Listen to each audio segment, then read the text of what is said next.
Hello, I'm Mathieu from Ludovox, and today we are on the Portal booth with Ignacy, the CEO of Portal Games. Hi, Ignacy. Hello, how are you? I'm fine, and I hope you're fine, but I know your show has been really busy, so you're going to give us an overview of Alien Artifacts, right? Yep. So this is our new release. We are pre-releasing it here in Essen.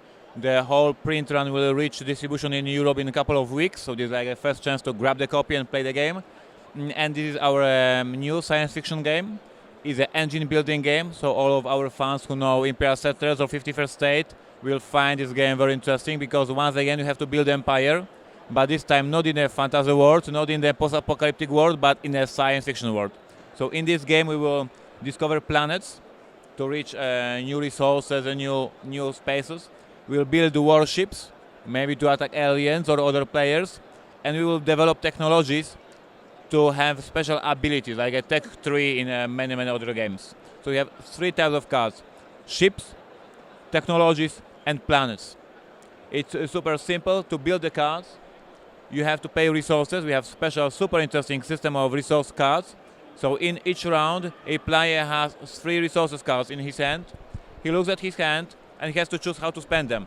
So he can, for example, build a planet if he has a green resource, or he can build a ship if he has a red resource, or he can combine a wild one with a green resources and build a planet. So the player looks at his hand, looks at his possibilities, makes a decision and says, okay, so I want to build a ship, and he starts building a ship. Next round, yes, he once again has 3 cards. He looks at his cards in his hand, and he now decides if he wants to build a technology because he has the blue resources, or if he wants to continue to building a ship, etc., etc. When you build a card, you get abilities, like in the card games.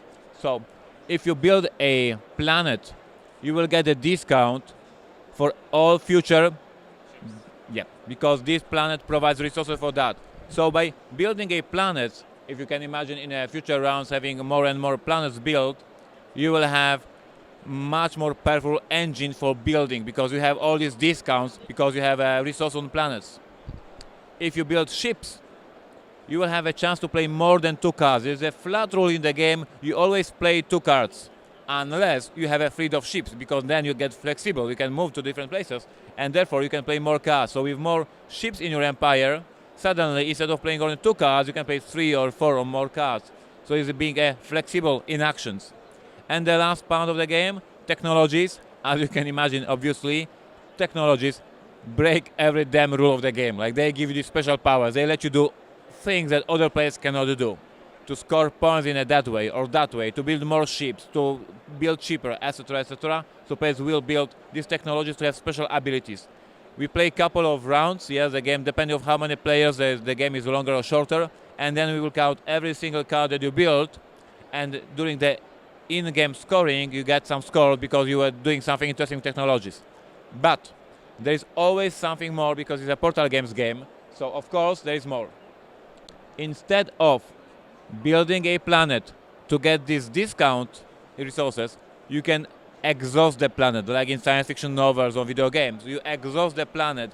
This planet will produce many resources, but only once. It's a building bonus. You did it, you build it, you get these resources.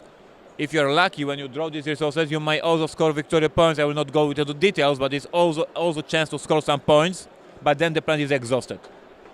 With the ships, you can build it for this ability, as I mentioned before, to be more flexible, or you decide, okay, guys, we go to the war. You put it in the operational side of the ship, and it goes for the war. You can now attack aliens and get victory points, or be dead, or attack other players and go to their empires and block their cards. So there's interaction between players. And last but not least, the technologies, as I mentioned, they have all amazing abilities, but you can decide that you don't need this ability at this point of the game, and you sell this technology to corporation. By doing that, you will get a bonus and scoring bonus at the end of the game from the corporation, but you lost a ability. So the base mechanism, the base choice of the game, as I always explain the game, is that either you build the cards on the white side of the card to be more powerful because they give you abilities, or you go to score points killing aliens, score points selling technology to the tech corporations, or score points by just exhausting this planet and forgetting about it. And now the choice for the players is at what point I am powerful enough that I can start thinking about just scoring.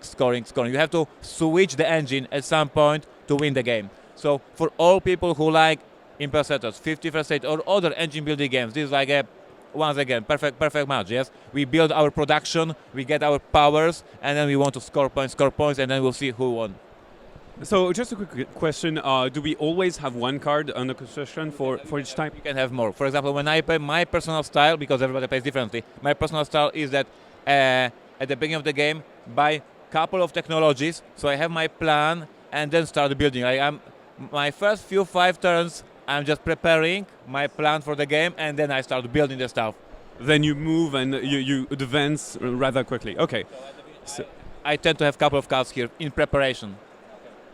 So, is the endgame scoring, is it very complicated? Do we have like 2 or 3 axes of points and then the technologies? Yeah. So you will get 1 point for every card. You will get some points from end scoring bonuses from the corporation. Each faction has their own, I don't have it here, but each faction has their very own faction end scoring bonus. So each faction wants something different. And also you add the points that you got during the game. So there are 4 ways to score points at the end of the game: in-game scoring, end scoring from corporations, faction scoring, and each card by 1. Okay, thank you. That was very clear. So it's going to be out rather soon, I think, because you told us so. It's probably going to be in French, but we're not sure. Yes, no comments, but spoilers attached. Okay, thank you, Inesi, and see you on the box. Bye-bye. Thank you.